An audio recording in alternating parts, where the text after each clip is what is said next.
রামিসার এই হত্যাকারীর সর্বোচ্চ শাস্তি ইনশাআল্লাহ আগামী 1 মাসের মধ্যে নিশ্চিত করবে এবং সেই সর্বোচ্চ শাস্তি হচ্ছে মৃত্যুদণ্ড।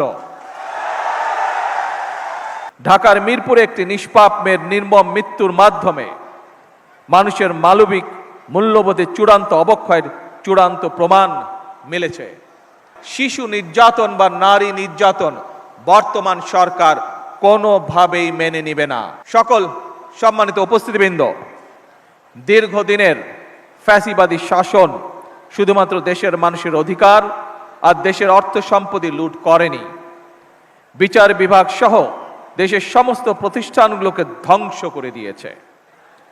সবচেয়ে যেটি বড় ক্ষতি হয়েছে, বিশেষ করে বিতাড়িত ফ্যাসিবাদের সময় মানবতা, মানবিকতা এবং দেশের আবহমানকালের ধর্মীয় সামাজিক মূল্যবোধগুলোকে একেবারেই বিনষ্ট করে দেওয়া হয়েছে।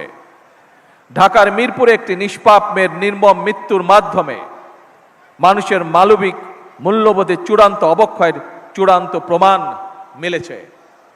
প্রিয় উপস্থিতিবৃন্দ, প্রিয় ভাই বোনেরা, এ বিষয়ে একটি কথা আজকের এই অনুষ্ঠানে আমি পরিষ্কারভাবে আপনাদের সামনে তুলে ধরতে চাই। এই ধরনের শিশু নির্যাতন বা নারী নির্যাতন বর্তমান সরকার কোনোভাবেই মেনে নেবে না এবং বর্তমান সরকার রামিসার এই হত্যাকারীর সর্বোচ্চ শাস্তি ইনশাআল্লাহ আগামী 1 মাসের মধ্যে নিশ্চিত করবে এবং সেই সর্বোচ্চ শাস্তি হচ্ছে মৃত্যুদণ্ড, যাতে করে ভবিষ্যতে আর কোনো ব্যক্তি মানুষ এইভাবে শিশু বা নারী নির্যাতন করার সাহস না পায়। উপস্থিত সম্মানিত সকল উপস্থিতিবৃন্দ, একটি নিরাপদ মানবিক রাষ্ট্র এবং সমাজ প্রতিষ্ঠা করতে হলে আমাদেরকে আইনের শাসন প্রতিষ্ঠা করতেই হবে। রাজনৈতিক সংস্কৃতির পরিবর্তন ঘটাতে হবে।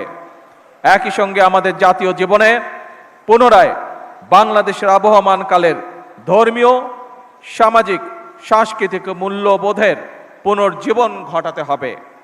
এক্ষেত্রেও কবি কাজী নজরুল ইসলামের জীবন এবং কর্ম আমাদের জন্য প্রাসঙ্গিক।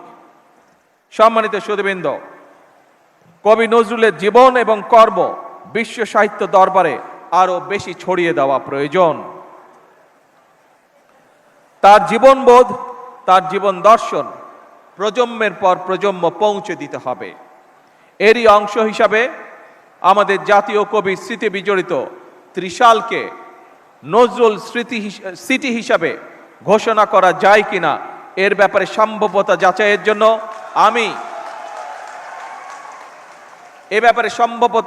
জন্য আমি সংস্কৃতি মন্ত্রণালয় এবং পর্যটন বিভাগের প্রতি আহ্বান জানাবো।